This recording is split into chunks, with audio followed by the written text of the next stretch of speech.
রাধে রাধে ভক্ত বন্ধুরা, তোমরা সবাই কেমন আছো? রাধে কৃষ্ণের কৃপায় নিশ্চয়ই ভালো আছো, আর আমরাও সবাই খুব ভালো আছি। আজকে চলো শুভ সকাল, তোমাদের সবাইকে নিয়ে রাধের যে সেবাটা করি সেই সেবা তোমাদের সাথে শেয়ার করব। তো চলো ঘুম থেকে তুলতে এলাম গোপালকে। কিছু গোপালকে তো এমনি তুলতে নেই, কিছু আওয়াজ দিয়ে তুলতে হয়। তো সেই জন্য প্রথমে একটু ঘন্টি বাজিয়ে দিলাম, ঘন্টি বাজিয়ে তাকে আদর করে বিছানা থেকে তুললাম।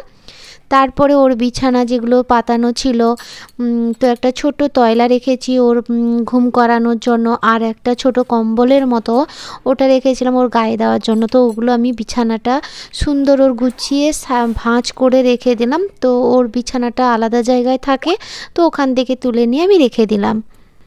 এখন তো শীতের সকাল, সেই জন্য আমি দেরি করে স্নান করাই না। সকাল সকাল স্নান করে দিলে না দেখবে ঠান্ডা লাগে না।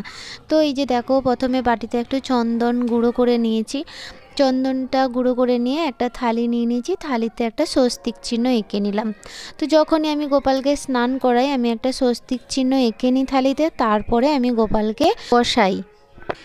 একদম যখন সকালের যে রোদটা উঠে তখনই আমি কি করেছি, একটা ঘটিতে জল নিয়ে কি করি, রোদে জানালাতে আমার রোদ লাগে ওটাকে পরিষ্কার করে একটু গোপালের জন্য ওই জানালাতে ঘটির জল বা বোতলে একটা তার জন্য আলাদা বোতল রেখেছি, বা ঘটি যখনই যেরকম সময় পাই ওইটা বসিয়ে দিই জানালাতে। দিলে একটু হালকা জলটা যখন হালকা গরম ভাব হয়ে যায় তখন আমি সেই জলটা নিয়ে আমার গোপালকে স্নান করাই।